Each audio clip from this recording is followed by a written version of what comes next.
Hello, this is Senator Katie Fry Hester, and you are listening to the Conduit Street Podcast, the official podcast of the Maryland Association of Counties and your best source for Maryland politics and policy.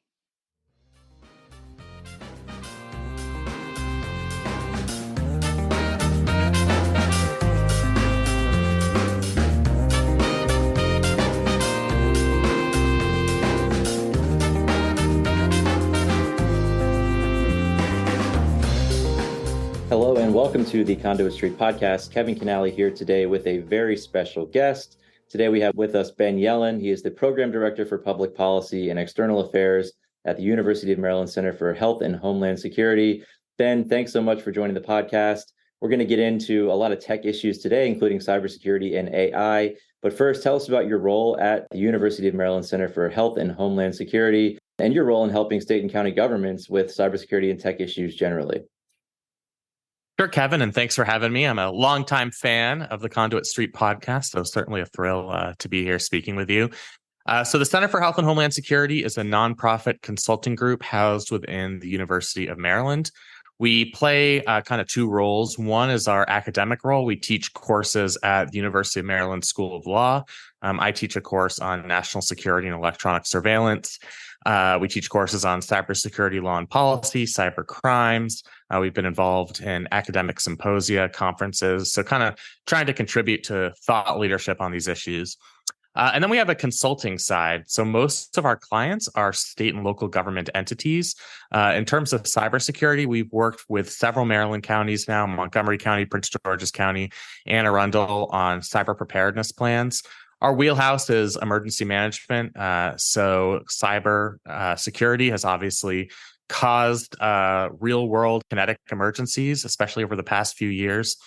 So we've taken it upon ourselves to work with county governments, municipal governments to come up with cyber preparedness and response plans. In terms of my role, I'm kind of the public policy guy. So I'm involved in all of the academic research we do on new and emerging issues. I think we'll talk about the work we did with members of the Maryland General Assembly on cybersecurity policy. And I'm certainly involved in the General Assembly legislative session in a number of ways. I do legislative tracking on behalf of the Maryland Department of Emergency Management. So I've been doing that project for several years now as well. That's great. And of course, that's how our paths crossed. Initially, I cover those issues at MACO, and we worked together closely on some cybersecurity issues, a big report. There was a big work group, and that turned into legislation. We'll talk about that later. And Ben, we just got back from the MACO Summer Conference, and you played a role there as well. AI is a big deal. We're going to talk a lot about that today. It is a fast changing trend that is upon us. It's a huge deal, as I said, and it has a lot of benefits, potential benefits, but a lot of potential downsides as well. Ben, you participated in a packed session on AI with an expert panel, and it sets us up really well because I figured we needed to bring you onto the podcast as soon as we got back because that session was fantastic. Again, it was packed, and there were a lot of really intriguing questions. And I think when it comes to government and government adapting to and using AI, there are a lot of things that we need to think about. We know that it's poised to transform the world, how we live, work, and communicate.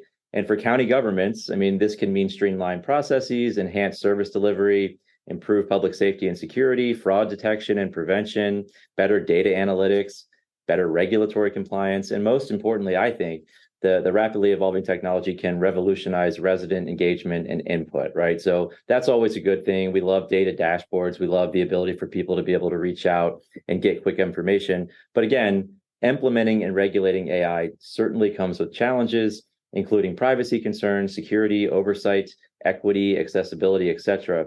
So as local governments explore AI's transformative power, there are a lot of questions out there, Ben. So I want to start there, and I'll turn it over to you. What are you most excited about, and what are you most worried about when it comes to AI generally? There really is a lot to be excited about. I enjoyed being on the panel and listening to my co-panelists talk about how it's changed their work in terms of providing constituent services. We had a representative from the comptroller's office talking about how it's improved their tax services, collecting Maryland residents' tax returns. My role, my world is emergency management, and there are some ways in which AI is going to be or has already been incorporated in emergency management that are groundbreaking, that are really exciting. There have been examples of using AI tools to better predict the path of wildfires. We've seen wildfires traditionally on the West Coast of the United States. This summer, obviously, we were affected here on the Atlantic coast because of some wildfires in Eastern Canada. And there have just been some really interesting AI tools being developed to predict the direction and the location of forest fire activity where you aren't able to go in and put actual sensors there. So these really rural areas, particularly when we're talking about these Canadian wildfires, we're talking about trees that are burning thousands of miles away from any type of civilization. Another thing that's exciting to me is how it's going to revolutionize 911 services. I think this is certainly something that's important and valuable to folks at the county level.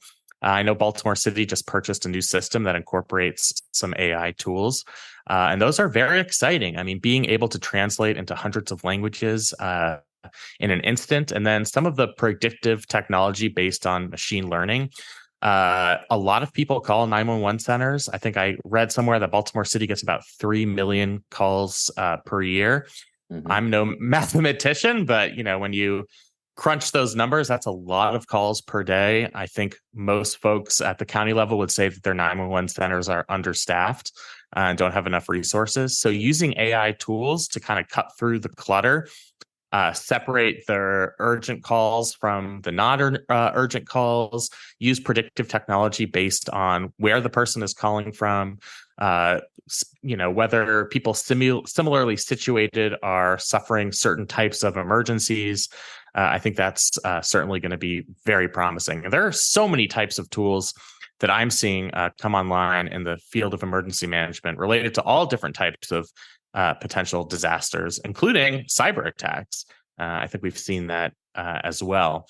In terms of downfalls, I mean, there are a lot of things that worry me, that keep me up at night as it relates to AI. I think first and foremost, I'm talking about all these amazing tools, but these tools are expensive.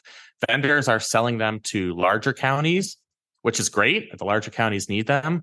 But certainly for our smaller jurisdictions, some of these tools like Next Generation 911 is just going to be cost prohibitive when you're out in Garrett County or Wycomico County, where there just aren't as many resources. So that's certainly a concern.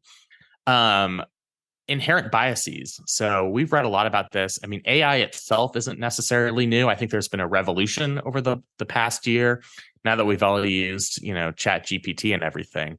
But one thing that's stuck out at me about AI is a lot of the biases we see in our world, in the non-AI world, become inputs into artificial intelligence systems, and the output ends up being significantly biased as well. And we've seen it in facial recognition software, which has shown racial biases.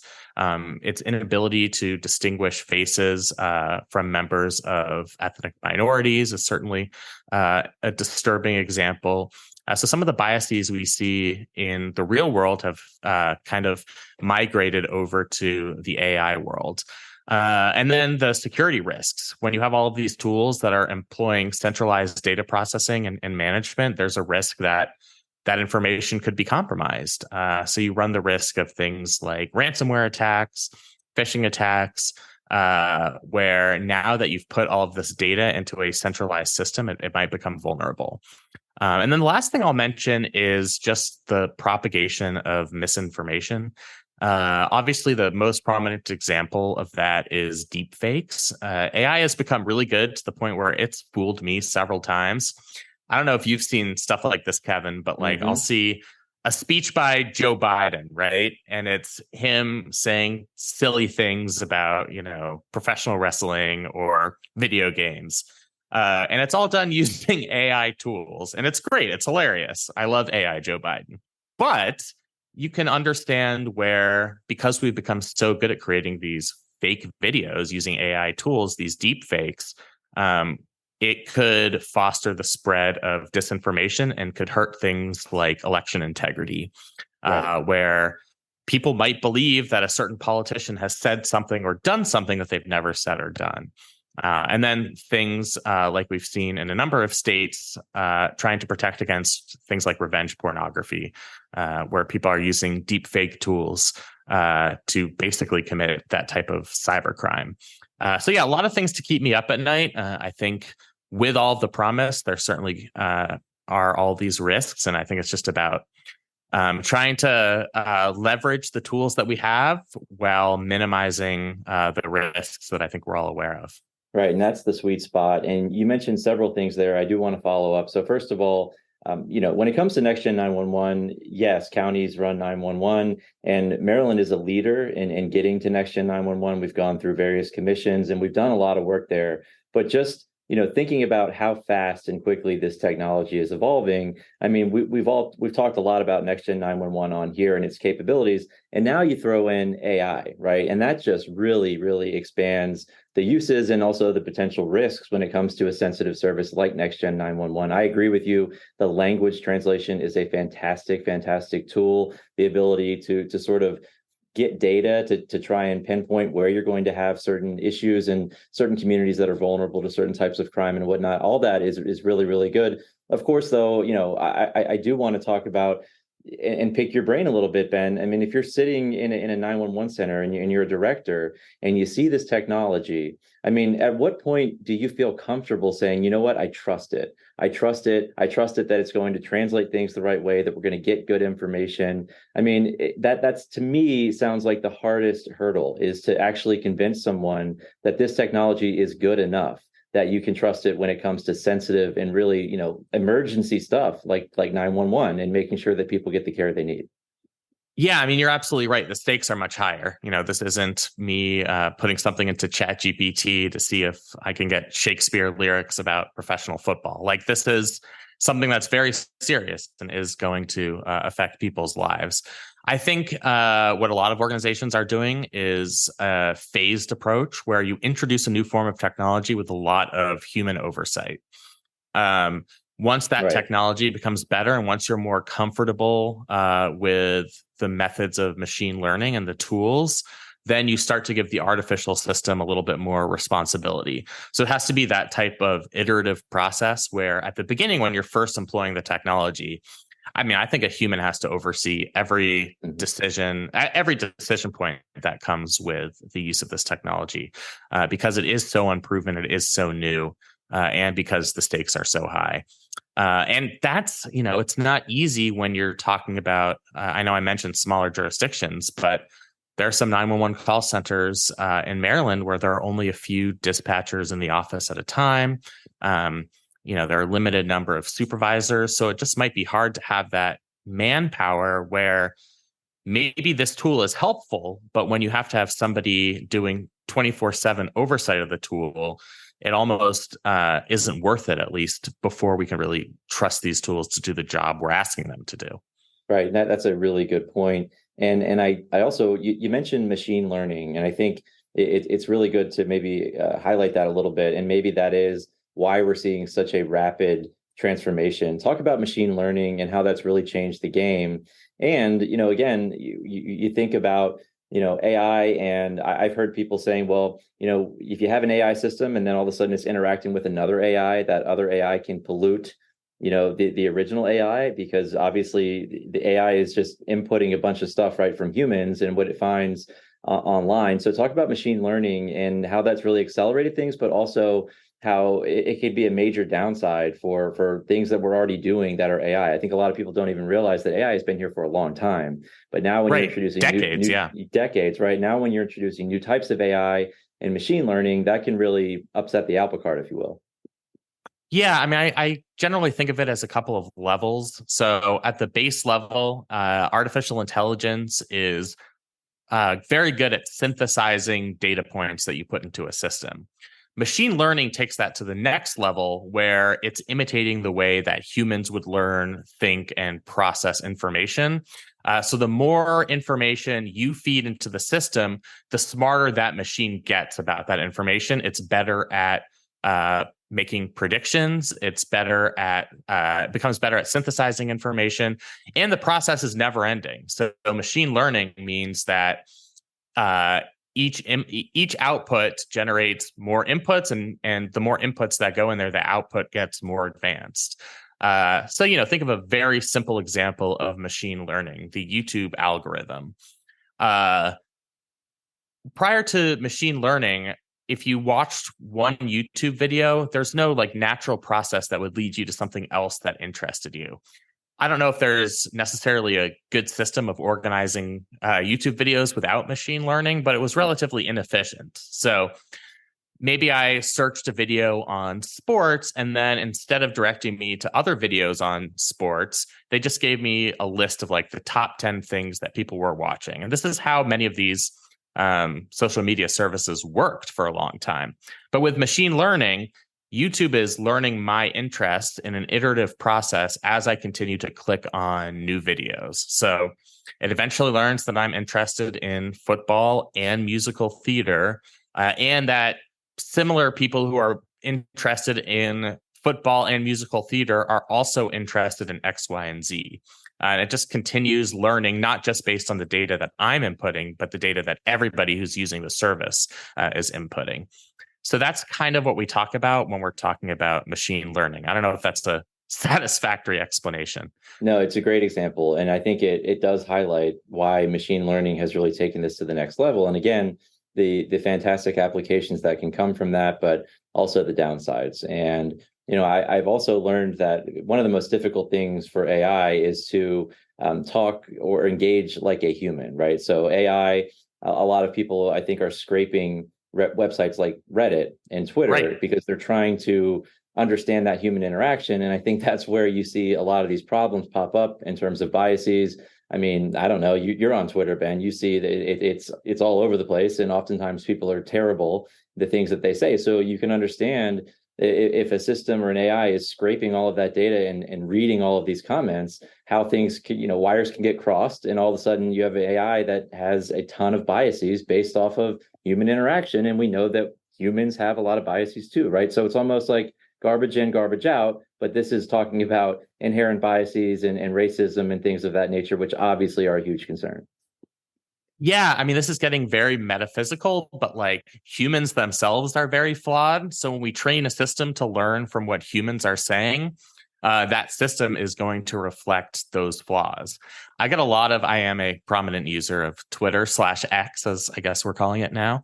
I'm not going to call it X, Ben. I'm not going to. Yeah, I mean, I should just refuse to do it, but I don't want Elon Musk to block me. So maybe just in the interest of that.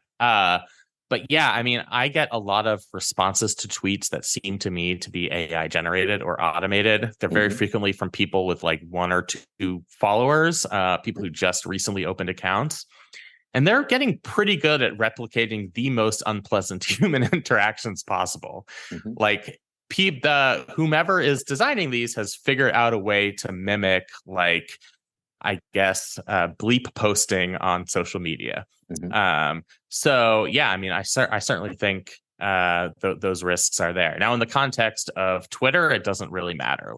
We can just shake that off. It might become unpleasant. It might lead to the spread of misinformation, but it's ultimately not that big of a societal problem. But when we start using things like facial recognition, which is AI, to make law enforcement judgments, law enforcement decisions, that's when this has real life or death consequences. I mean, we've seen false identifications based on AI, based on facial recognition, where people are being basically racially profiled by a machine.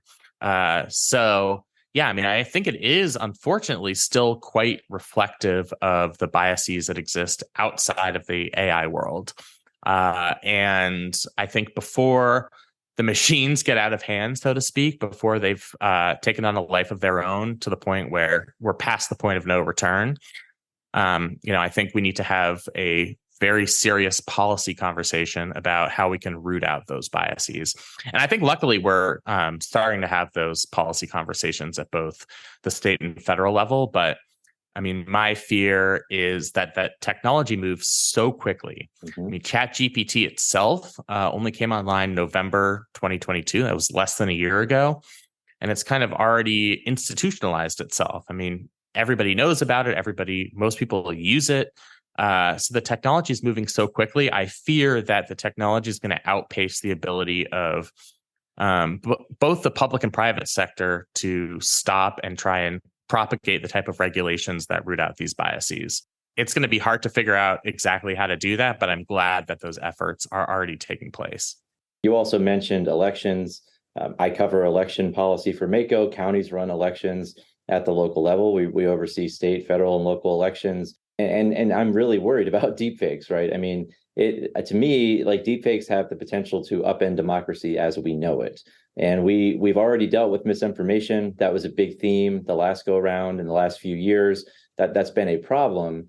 Now, when you get into AI and you literally have videos that look and sound like a human being, like someone who's running for office, and they're saying terrible things, or they're saying things that really don't add up, or they're saying things that are meant to incite someone to commit violence, or they're just, again, meant to just spread misinformation. That is a huge problem. And I do feel like, Ben, it's already gotten out of hand. And at this point, it's everyone trying to catch up. The difference is, I mean, I'm used to, and we talk about this a lot too, government is often slow to catch up to technology, right? Right. And when we know that, but when the private sector is on its heels, that's concerning to me, Ben, especially when we're talking about things like public safety and elections, which again, major implications for this entire country. Yeah, I mean, it's deeply concerning. We've already seen campaigns themselves during this presidential election cycle using deepfake tools. And there might be some regulatory tools we could employ. I mean, people have talked about things like mandatory watermarks, which is something that they're putting into place in the European Union. So this video was created as a deepfake or some type of warning like that. There are certainly ways to get around a watermark requirement. But yeah, it really scares me. I don't know how we push that. Kind of pick your metaphor here. How do we bring that train back to the station? Mm-hmm. It is already out there. The tools are not only available, but they're ubiquitous and relatively cheap. And I mean, I fear for the political system because a lot of people's interactions with politics are pretty superficial, mm-hmm. especially for lower profile races. I mean, people rightly don't make politics a huge part of their lives. So their votes are going to be based on impressions that they get, things that show up on their Facebook feed. And that spreads on a Facebook feed. It gets into real life conversations that can certainly shape narratives, which end up shaping elections. And I think we're getting to the point where, yeah, it is already happening. People are getting impressions of candidates based on things that the candidates themselves never actually did or said. And I am worried about that point of no return. In terms of what the private sector can do, you have kind of like a collective action problem. I mean, I think a lot of the tech titans have gone out and said, let's get a work group together, sign a letter to put a pause on the development of certain AI tools until we can figure out what's going on. But there's always going to be an enterprising person out there who's like, hey, it's not illegal. Why don't I create my own tool? Why don't I have no role in this effort to kind of go back to square one with these tools? I'll make it cheap and easy to use. And we see there's a market for it. Right. So there's not really a great answer. I mean, it is very, very discouraging for sure. Well, I do think you're right. I mean, I think that in my view, I mean, the industry has to take the lead here and do some self-governance. It sounds like from what you're saying, that is happening. But, like you also said, there are always people out there who are going to want to make a lot of money. And if you can develop and get this technology out, even while the big tech giants are taking a pause, you're going to make some money, right? So that is a concern. I mean, Ben, we can talk more about regulation. We're going to talk about what the federal government is trying to do. Obviously, the federal government to do anything is a gargantuan lift, and I don't think we should rely on the feds, right? But also, I mean, you also hear a lot about people very, very worried that AI is just going to take everyone's job. And I think that is it's a concern, I think, for some folks, and even for some people that I wouldn't expect. So, I mean, just talk about that a little bit, Ben, and where you see this going. Should people be worried? Should you and I be worried about AI taking our jobs? Well, I mean, maybe I should be worried because I feel like AI would do better podcasting than me in some Oh, no doubt for me circumstances. too. Yeah, we're Yeah. it's definitely going to take over our podcasts. But what about like the other facets of our job? Yeah, I mean, I think that's more of a longer term issue. I think in the short term, there's not enough institutional trust in AI tools that you are going to, in most industries, replace human beings with AI. But it is already happening in some places. Um, I think the silver lining is, as with any advance in technology, you outweigh the employees that you displace with improving productivity at your own job. So synthesizing information, something that would have taken X number of man hours, if that job can be expedited, maybe you can devote those man hours to something else that you weren't able to devote those hours to in the past. So it does create new opportunities. The jobs kind of in the long run realign so that everybody who is displaced, I think in the very, very long run, there's a new job that will effectively employ AI tools to increase productivity. That's not a satisfying answer, though, for people in a lot of different fields who are going to be threatened in terms of job security. So it's not really satisfying to say that there's a long-term prospect of realignment, because I do think there is a lot of work, especially kind of white collar liberal arts majors work. I'm a lawyer and I see it in the legal profession. There's a lot of potential to use AI to replace a lot of what humans currently do, and I think it's certainly a valid concern. Now, I will say that the current iteration of generative AI or language modeled AI is just not quite good enough at this point to actually displace people from their jobs. I think the most prominent example is you had this New York attorney who tried to file briefs using AI tools. And the briefs were full of false information, including cases and case citations that just didn't exist.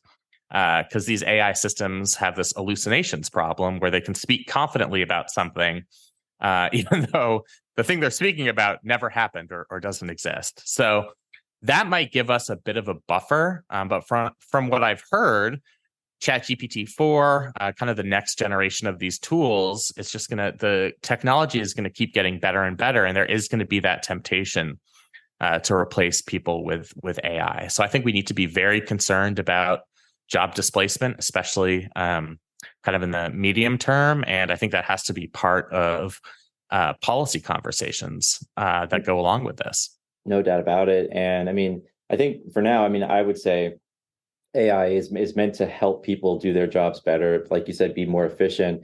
And I agree that right now there seems to be this buffer. Most reasonable people are not going to just do whatever AI tells them to do, or they're going to believe everything that AI tells them. I think you have to have that second set of eyes as this technology evolves. But, machine learning is happening. It's happening right now. It's nonstop. So as AI gets smarter and smarter, if you will, I think that the concern rises there. And certainly that is a policy conversation, especially just because you're going to have a lot of constituents. From an elected official's point of view, you're going to have a lot of people worrying about this, and it's going to become an issue, I think, on the campaign trail, AI generally. So I think folks are going to need to be ready to talk about this, and that leads us, Ben, to regulation. So sure. We got into this a little bit. So what, from where you sit, you've done a lot of research on this, you're following this closely. How are the feds and states approaching this issue? Because I know the goal here is to ensure privacy and security without inhibiting innovation.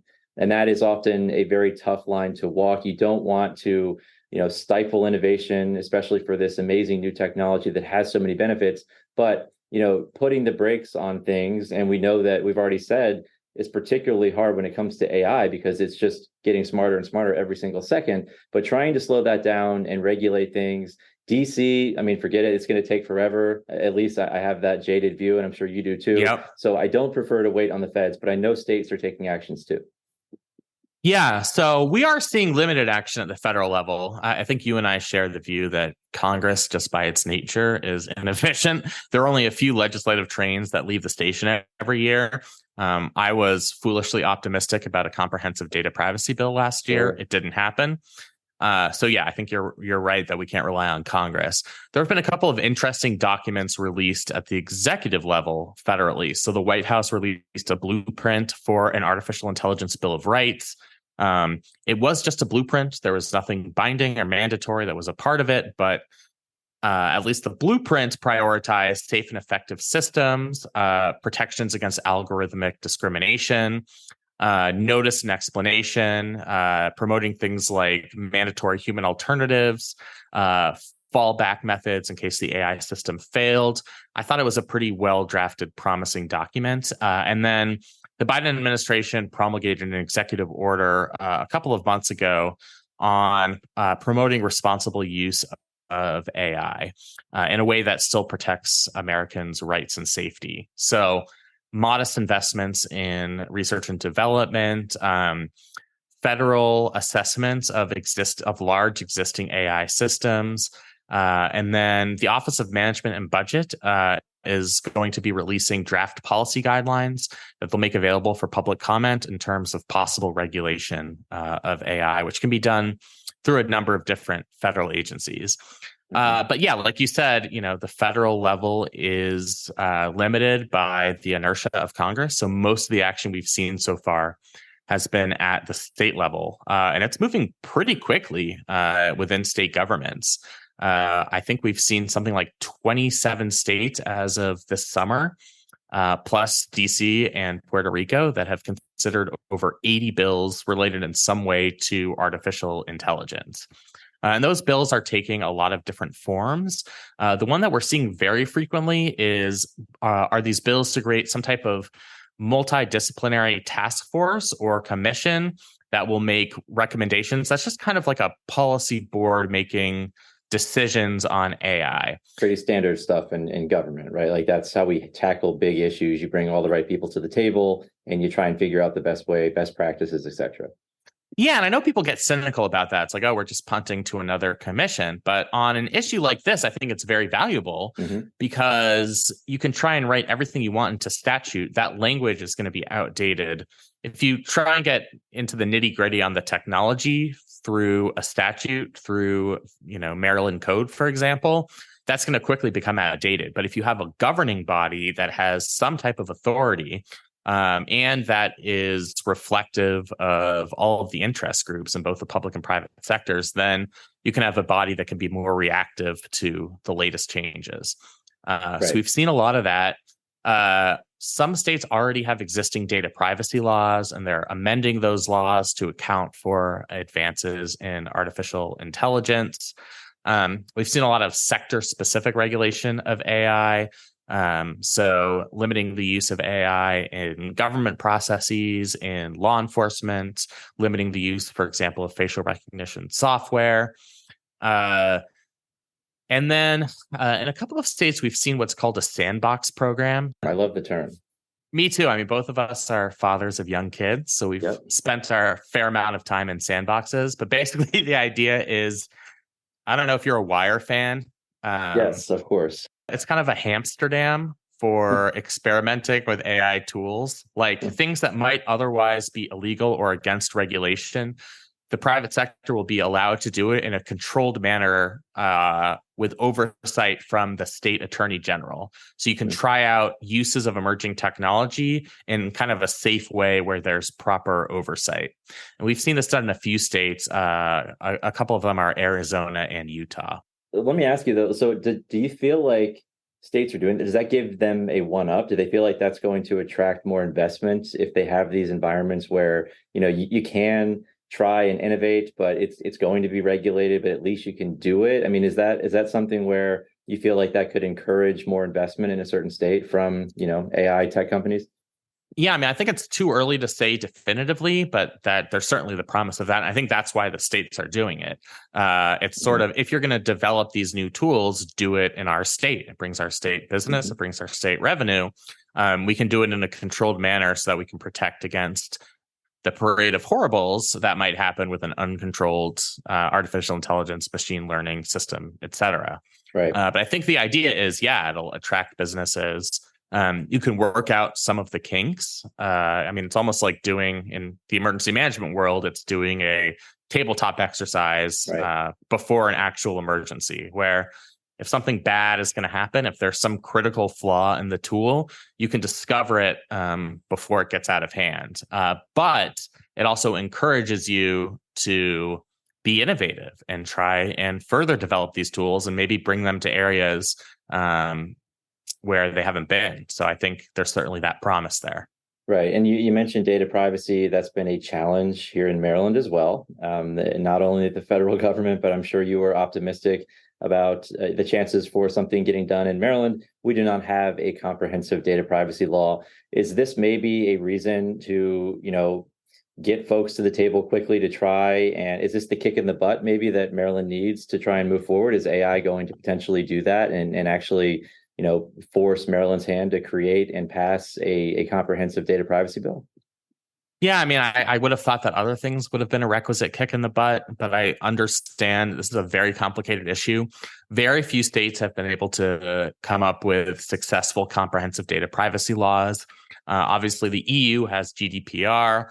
California has TCPA, but that had its own administration problems. They had a ballot initiative where voters in California had to approve a series of policy changes on the CCPA. So I recognize that it's very difficult. It's a difficult area because you have to balance the interests of protecting privacy while also not limiting some of the things that we love on the internet, like personalized advertisements, the type of things that use AI tools, but that might cut into our privacy interests.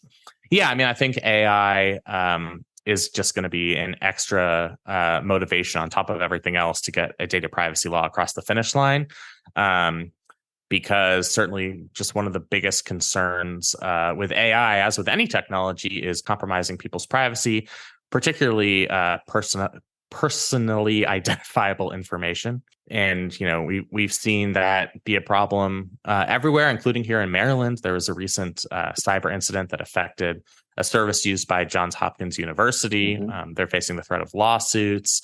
It certainly hurt a lot of their patients and consumers.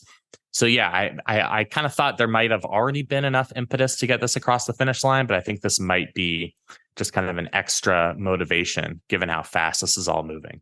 Yeah, and I don't want to go too far down the rabbit hole here, but of course, I mean, when public information requests and publicly accessible information, data privacy. I mean, when you start talking about AI, people are going to want to know where their data is. Can they opt out? Should you be able to, look at proprietary information, what we now consider to be proprietary algorithms? And I can see right now a lot of people are going to be interested in how these algorithms operate, especially when it comes to, government deployment of AI, where these things are coming from, who has inputs, where the data is. All these things are things we need to be thinking about when it comes to the other side of this, which is data privacy and public information and who should have access to what. So that is fascinating. I know we can talk about what Maryland is doing.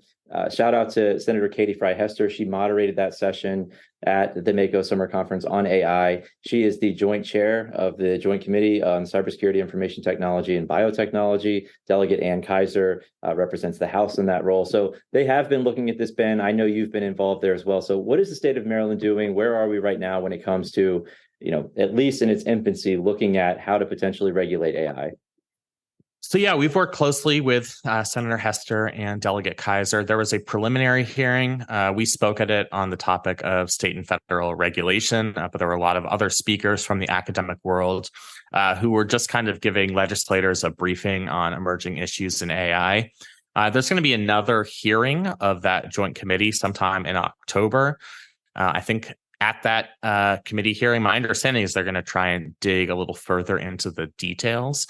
So we're doing research now on exactly what these pieces of legislation look like in states that have already regulated AI. So what are the differences between the commissions that have been set up among states? I know Colorado has been an example we're looking at because I think in our research, it seems like they have the broadest representation in terms of public and private sector members of their commission. So we're going to get into those issues, hopefully at this next hearing. And then based on that, Senator Hester might work to develop some type of report on the state of AI, on possible approaches that we can take, and then working with her colleagues. I expect that there'll be some piece of proposed legislation, whether it's the type of legislation to create a blue ribbon commission. That would probably be my best guess. But certainly there could be any number of legislative items. And as you know better than literally anybody in the state of Maryland, sometimes it takes legislation a couple of years to get across the finish line. So I think this is all part of just a process of, seeing what can earn support, seeing what interest groups are interested in this, who's testifying in favor of these bills, who's testifying against it, what does industry think. I think we're going to see a lot of that kind of testing the waters in the next legislative session. Yeah, absolutely. And so fair to say, Ben, I agree with you. There'll be, I think, probably multiple bills introduced. I think that, that commission route is the most likely. So can I put you on the record saying that it's most likely to have a commission and the 49ers are going to win the Super Bowl next year? Is that are those two predictions I can associate with you on this episode of the podcast? I think so. Maybe give me some odds, like -300, -400. We can make that happen.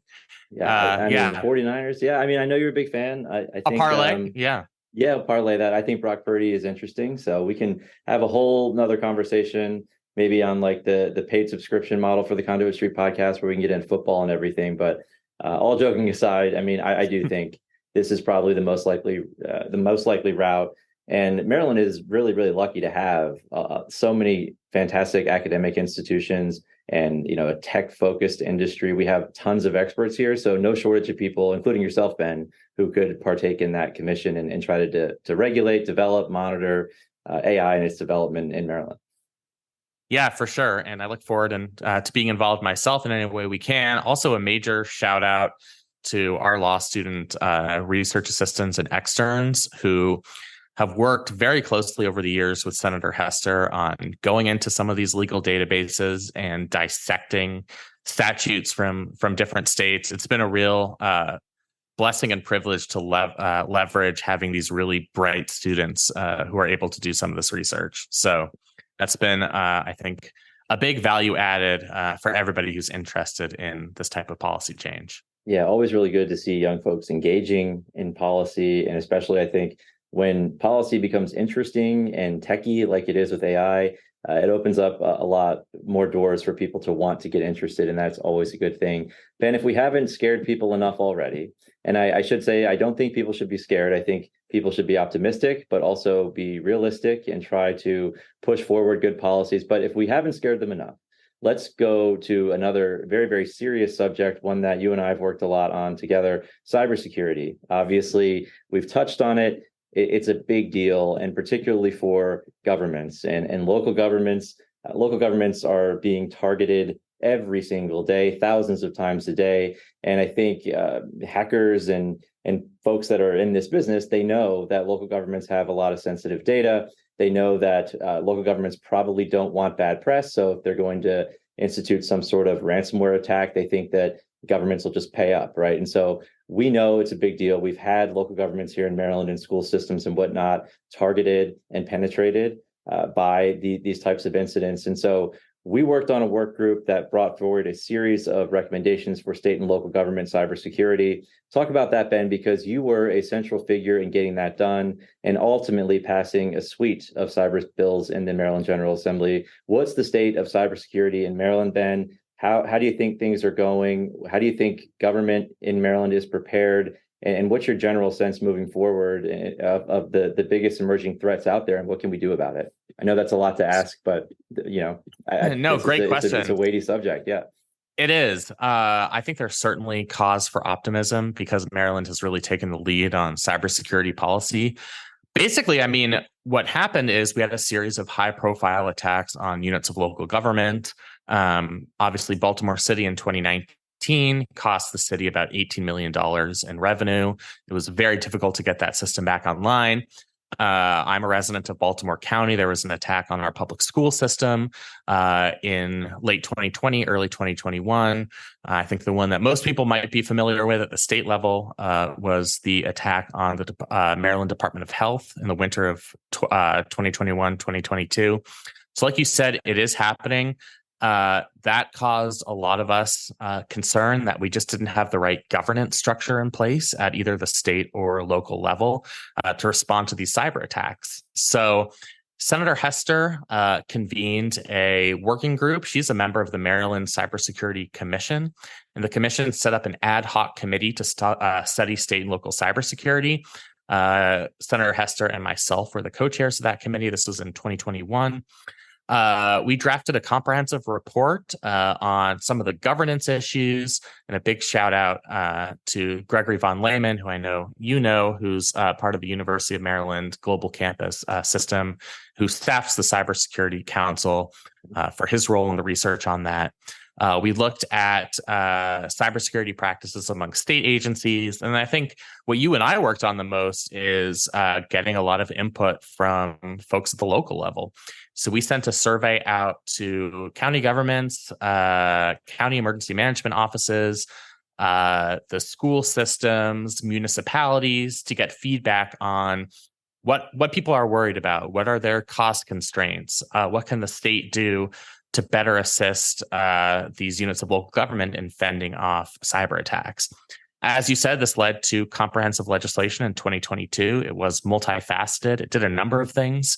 It introduced a couple of new governance bodies at the state level, including the Modernized Maryland Commission, which is tasked with updating some of the legacy systems that state government agencies use. It created some new positions within our state government, including the Director of State Cybersecurity and Local Cybersecurity within the Department of Information Technology. All of that is getting off the ground. There have been some federal grants that have come down related to cybersecurity for local governments. We're trying to leverage that along with the money that's been available, or that potentially will be available, through the Local Cybersecurity Support Fund, which was authorized as part of that package.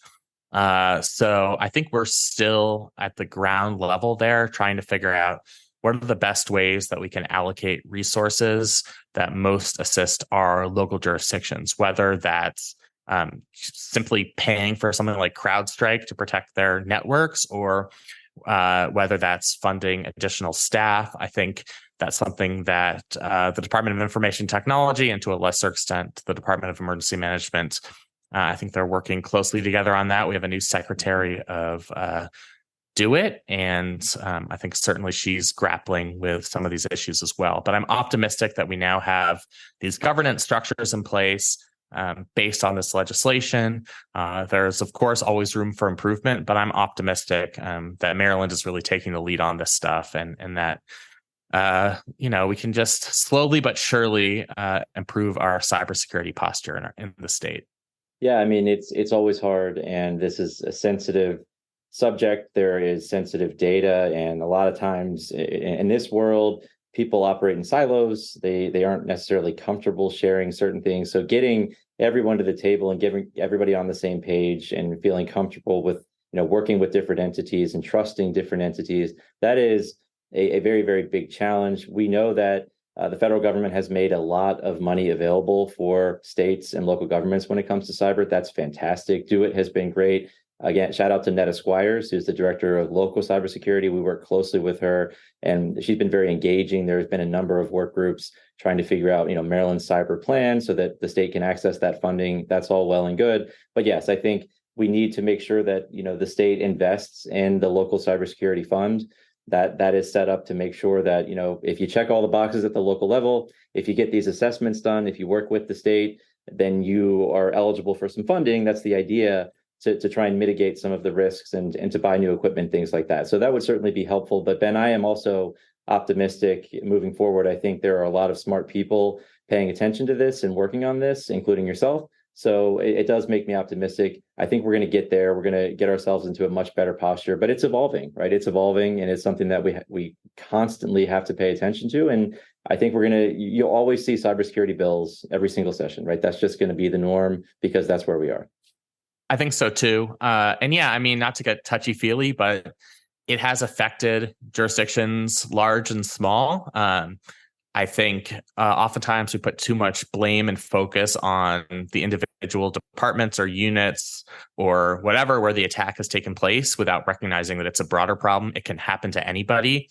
And we're all on the same team at the state level and trying to figure out ways to mitigate these threats. Yeah, I mean, these malicious actors, they only have to get it right once, right? You have to defend every single one of these attacks. So, I mean, it's a lot of pressure, but look, I think everybody understands the importance. Everybody's stepping up, and I think we're in a pretty good posture now, Ben. And again, thanks a lot to your work and your team, and just the collaboration across the state.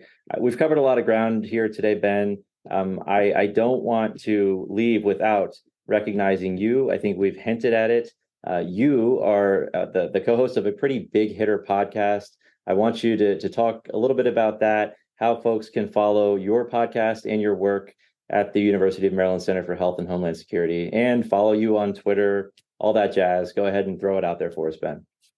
So yeah, if you want my worst 49er takes, my Twitter handle is at BYELIN. Also, always put in some politics, policy, sass in there as well.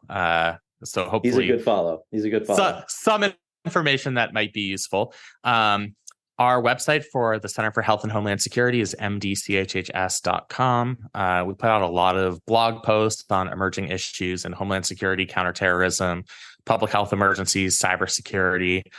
So please be sure to check that out.